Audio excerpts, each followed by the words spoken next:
జయ హో మాత. శ్రీవారి చరణ సన్నిధి. రచన శ్రీమతి బ్రహ్మాండం వసుంధర అక్కయ్య గారు. 17/9/1964. ఉదయం 8 గంటలు. అమ్మ హాల్లో కూర్చున్నది. ఒక కాకి వచ్చి హాల్లో తిరుగుతున్నది. ఎంత తోలినా పోవటం లేదు. అక్కడున్న కాత్యాయని కాకి పోవటం లేదే అంటే, అది అమ్మ సేవ కోసం వచ్చింది అన్నాను నేను. 10 నిమిషాలు దాటినా అది పోలేదు.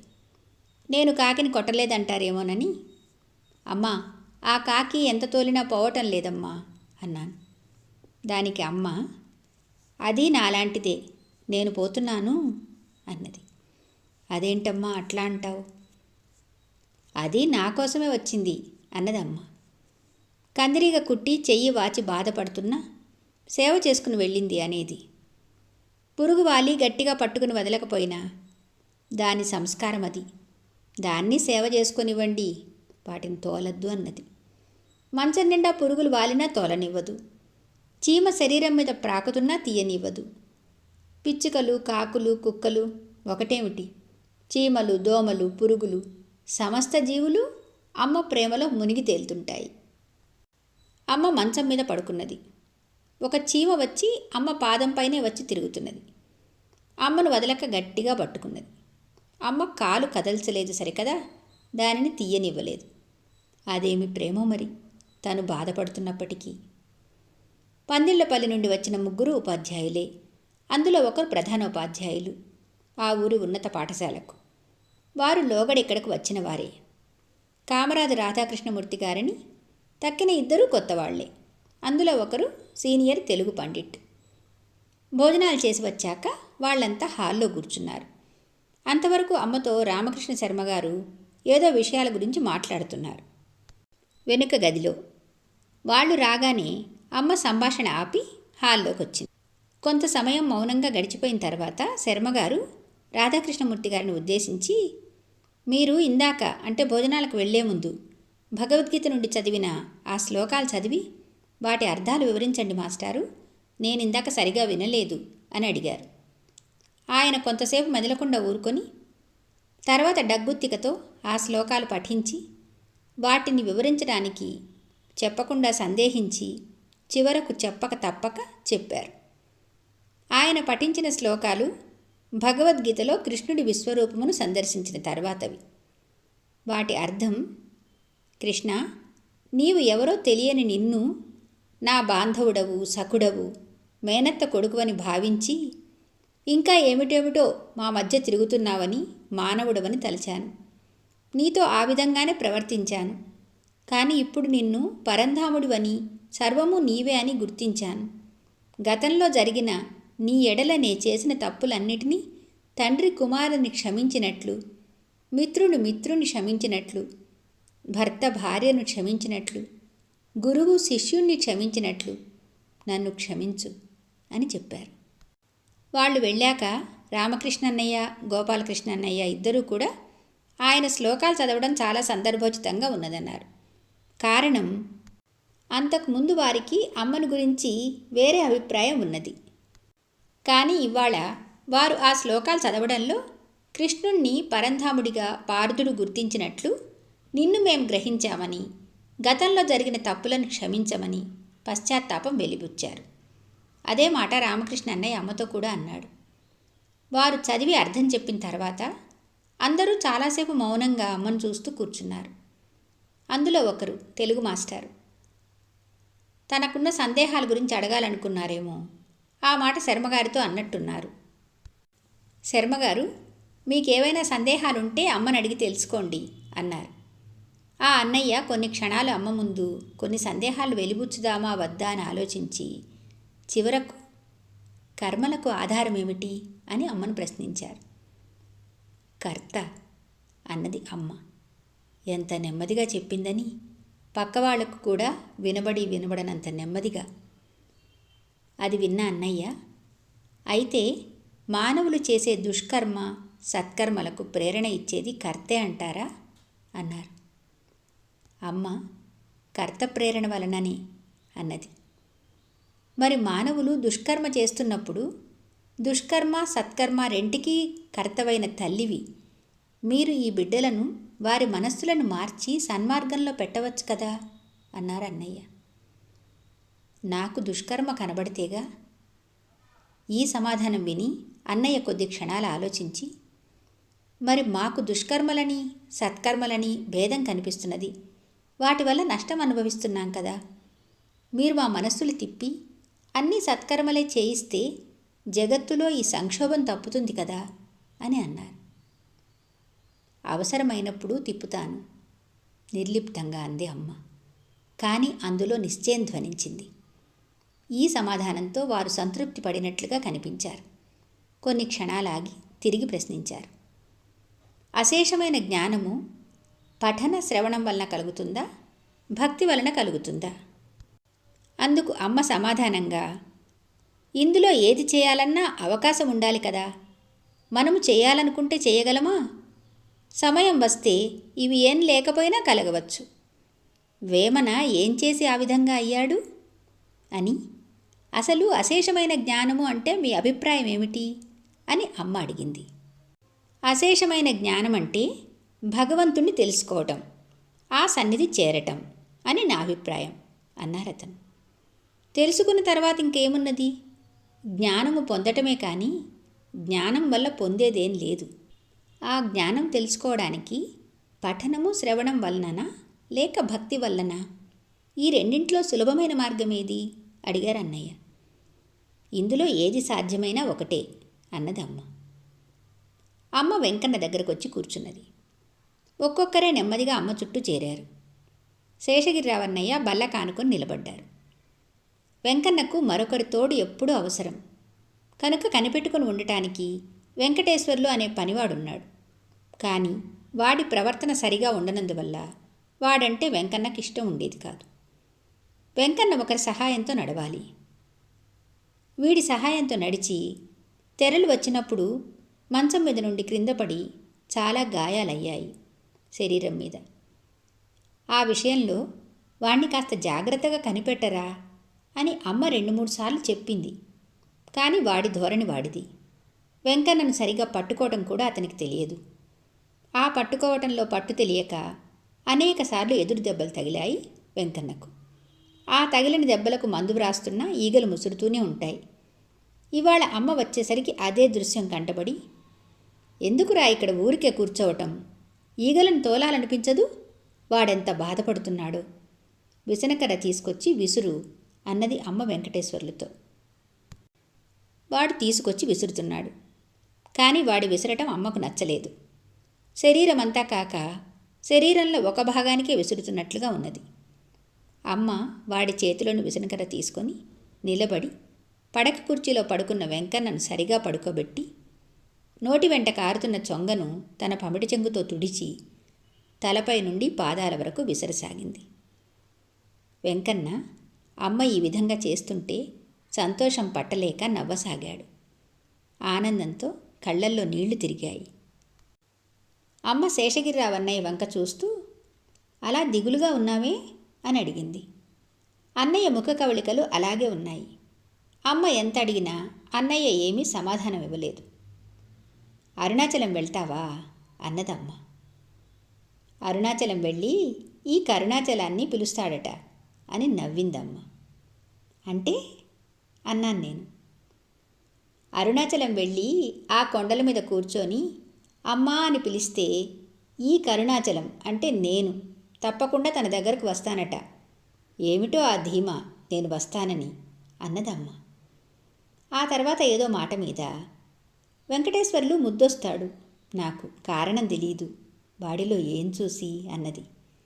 ఏ వెంకటేశ్వర్లు అన్నారు అన్నయ్య, అంటే రాఘవన్నయ్య. వెంకన్న అన్నదమ్మ.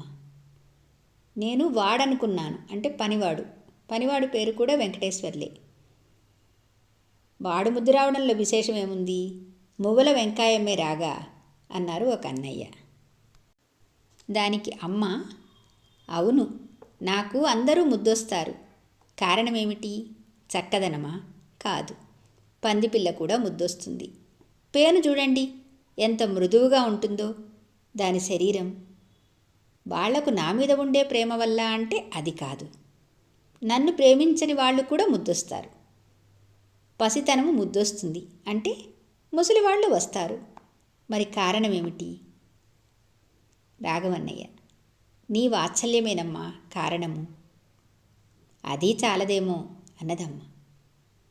నీ ముద్దులో మమ్మల్ని అందరినీ ముద్దుగా చేయరాదటమ్మా అన్నారు శేషగిరిరావన్నయ్య. నా ముద్దులో మీరంతా ముద్దుగానే ఉన్నారు, ఉండే వస్తున్నారు అన్నదమ్మ. అన్నయ్యకు కళ్ళల్లో నీళ్లు తిరిగాయి. అది చూసి అమ్మ: శేషు, ఏడుస్తున్నావా అని. అరుణాచలం వెళ్తే అక్కడ కూడా ఇట్లాగే కన్నీళ్లు కార్చుకుంటూ కూర్చుంటావా అన్నదమ్మ. అన్నయ్య కన్నీళ్లు తుడుచుకుంటూ: కార్చటమేమిటి, నాకు చేతనైతే వీళ్ళందరినీ అల్లాడించేయను అన్నాడు. అంటే అని అమ్మ నవ్వుతూ: నన్ను నీ దగ్గరకు రప్పించుకుంటే ఇక్కడ వీళ్ళంతా అమ్మ కోసం అక్కడికి పరిగెత్తుకుంటూ వస్తారా అనేగా అన్నది. అంత పని మాత్రం చేయకండి అన్నాడు రాధన్నయ్య. అమ్మ మాట్లాడుతున్నా తలనొప్పిగా ఉందేమో కణతల దగ్గర చేతితో గట్టిగా ఒత్తుకుంటుంటే, రాధన్నయ్య: తలనొప్పిగా ఉందమ్మా అని అడిగాడు. అవును అన్నదమ్మ. మాకంటే ఈ జబ్బులకు నీ మీద ఎక్కువ ప్రేమ అనుకుంటా. అమ్మ నవ్వి: నిజమే, మీకంటే వాటికే నా మీద మక్కువ ఎక్కువ. ఒకటి కాకపోతే మరొకటి, ఏదో ఒకటి ఎప్పుడూ ఉంటూనే ఉంటుంది. అసలు ఈ వ్యాధులకు మూలమైన దానికే ఉందేమో అన్నది. 20-10-1964 ఈరోజు 3 అన్నయ్యలు వచ్చారు. వారిలో ఒక అన్నయ్య: నాకు మానసిక శాంతి లేదమ్మా, ఆధ్యాత్మికత విషయంలో అసంతృప్తిగా ఉన్నది. నాకు ప్రపంచంలో ఏ భౌతికమైన సుఖమూ అవసరం లేదు. ఈ ఒక్క విషయంలోనే మనస్సు అస్థిమితంగా ఉంటుంది. పుస్తక జ్ఞానం వలన అహంకారం తప్ప ఇంకేమీ కలగడం లేదు. భగవద్గీతలో చెప్పిన స్థితప్రజ్ఞ లక్షణాలు ఎట్లా వస్తాయి? ఇప్పటికే ఈ జన్మ వృధా అయింది. ఈ మనస్సుకు శాంతి ఎప్పుడు దొరుకుతుంది అని అడిగాడు. అమ్మ విని: పుస్తకాలలో చెప్పిన సాధన చేస్తున్నావా అని అడిగింది. లేదు అని. దానివల్ల అన్నీ తెలుసు అన్న అహంకారం తప్ప ఇంకేమీ రావడం లేదమ్మా నాకు. ఈ జన్మ వృధా అనిపిస్తుంది. ఏం చేస్తే నాలో ఈ బలహీనత తొలగుతుంది?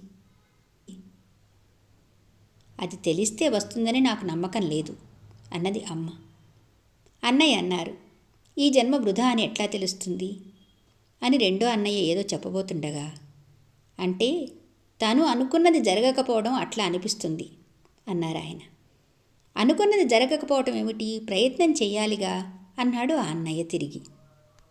అమ్మ: ప్రయత్నం చేసినా కూడా ఇప్పుడు మీరు జిల్లెలముడి రావాలని బయలుదేరుతారు, కానీ బస్సులు రావు నాన్న. అప్పుడు మీకేమనిపిస్తుంది? ఈ 4 క్షణాలు ఇక్కడ వృధాగా కూర్చున్నామే, అమ్మ దగ్గర కూర్చుంటే ఎంత బాగుండును అని అనుకోరు? అంతే. కానీ చివరకు బస్సులు దొరుకుతున్నాయిగా. అన్నయ్య మాటలలోని అంతరార్థానికి అమ్మ నవ్వుతూ: చివరకు దొరుకుతూనే ఉన్నాయి. అట్లానే తన బాధ కూడా. ఈ జన్మ వృధా అయిపోయింది, గమ్యమేమిటి అని చివరకు తెలుసుకోవడం జరుగుతుందనుకో, ఆ తెలుసుకునే వరకు అశాంతిగానే ఉంటుంది అన్నది. మరి నాకు అట్లాగే ఉంటుంది ఎందుకమ్మా? నాకు భౌతికంగా ఏ బాధలు లేవు, అన్నీ అయిపోయాయి. కానీ ఏదో అశాంతిగానే ఉంటుంది ఎందుకు అన్నాడు మొదటన్నయ్య. అన్నీ అయిపోయాయా? అయితే అందుకేనేమో ఈ అశాంతి. శాంతి అంటే ఏమిటమ్మా అన్నయ్య ప్రశ్న. అశాంతిగా లేకపోవటమే చెప్పిందమ్మ. అంటే ఇప్పుడు నీకన్నీ పూర్తయ్యాయి అంటే మామూలు విషయంలో నీకే బాధలు లేవంటున్నావు. నీకు అప్పుడప్పుడు అమ్మను చూడాలని, ఇక్కడికి రావాలని, ఇక్కడ ఉండాలని అనిపించదు? ఉంటుందనుకో. నువ్వు ఎంత పైకి లేదంటున్నా నాకు తెలుసు నాన్న. ఇది తీరనప్పుడు నీకు అశాంతిగా ఉన్నట్లు అనిపిస్తుంది. నీ ఆత్మీయులకు ఈ విషయాలు చెప్పుకోలేకపోతే ఏదో కొరతగా ఉంటుంది, నిజమేనా? అన్నయ్య అవునన్నట్లుగా చిరునవ్వుతో తలూపాడు. రెండవ అన్నయ్య ఇలా అడిగాడు: అమ్మా, మీకు ఉత్తరం రాస్తే నాకు సగం బాధ తీరినట్లుగా ఉంటుంది. మీరు అమ్మ గనక మీకు అన్నింటినీ చెప్పుకుంటున్నాను. అది ఎంతో ప్రత్యక్షంగా చెప్పుకున్నట్లుంటుంది. నాకు నేనుగా ఆలోచించుకుంటాను. నా మానసిక అశాంతికి కారణం ఈ కుటుంబ పరిస్థితులా అని. మా తమ్ముడు ద్రోహం చేయటం వలననా, లేక ఇంట్లో పరిస్థితులకు తల్లిదండ్రులు బాధపడటం వలననా అని. పుస్తకాల్లో చెప్పినట్లు సుఖదుఖాలు రెంటికి సమానంగా ఉండాలని, ఈ బాధలు లోపల అణుచుకొనటం వలన ఇట్లా ఉందా అని. దీనికంటే కూడా నాకు ఆ భగవద్గీతలో చెప్పినట్లు శాంతి కానీ, స్థితప్రజ్ఞ కానీ, ప్రసాదం కానీ అవి నాలో రావాలని ఉంది. అవి ఎట్లా వస్తాయి? నా లక్ష్యం, నా మార్గం అనే ఆ స్థితప్రజ్ఞ లక్షణాలు ఎప్పుడూ ఎట్లా నాలో వస్తాయి అని అడిగాడు. అమ్మ, నీకెప్పుడూ ఆలోచన అనేది ఉంటుంది. ఇదివరలో తల్లిదండ్రుల గురించి, కుటుంబం గురించి, తమ్ముడు గురించి ఆలోచిస్తే ఇప్పుడు భగవద్గీతలోని స్థితప్రజ్ఞ గురించి, శాంతి గురించి ఆలోచిస్తున్నావు. ఆలోచనకు ఏదైనా ఒకటే. ఇది కూడా కావాలని ఆలోచన లేకపోవటమే స్థితప్రజ్ఞ. స్థితప్రజ్ఞుడు కావాలని అనుకోకపోవడమే స్థితప్రజ్ఞ అన్నదమ్మ. చివరకు అన్నయ్య అన్నారు, ఏదైనా ఒక మార్గం చేరడానికి ముందు ఒక గురువు కటాక్షం ఉండాలి. మీరే నాకన్నీ. అమ్మ కటాక్షం నేను ఎక్కడ ఉన్నా, ఏ పరిస్థితులలోనూ ఉండాలని కోరుకుంటున్నాను అని చేతులు జోడించి నమస్కారం చేశాడు. ఆ సాయంత్రం మా ప్రార్థన ముగుస్తుండగా అమ్మ స్నానానికి వెళ్ళింది. అమ్మ స్నానం పూర్తి చేసి వెలుపలికి వచ్చేలోగా మేము భోజనాలకు వెళ్ళాం. నేను భోంచేసి కొంతసేపు హైమతో మాట్లాడుతూ కూర్చున్నాను. ఇంతలో వరలక్ష్మి అమ్మ గదిలో పని పూర్తి చేసుకుని భోజనానికి డాబాలోకి రాగానే, అమ్మ ఏం చేస్తున్నది అని అడిగాను. పడుకున్నది అన్నది ఆమె. పడుకున్నది కదా అని మరికొంతసేపు హైమ దగ్గర కూర్చున్నాను. ముందు గదిలో పడుకున్న రుక్మిణక్కయ్య మా అలికిడికి లేచి, అమ్మెక్కడున్నది అని అడిగింది. పడుకున్నది అన్నాను.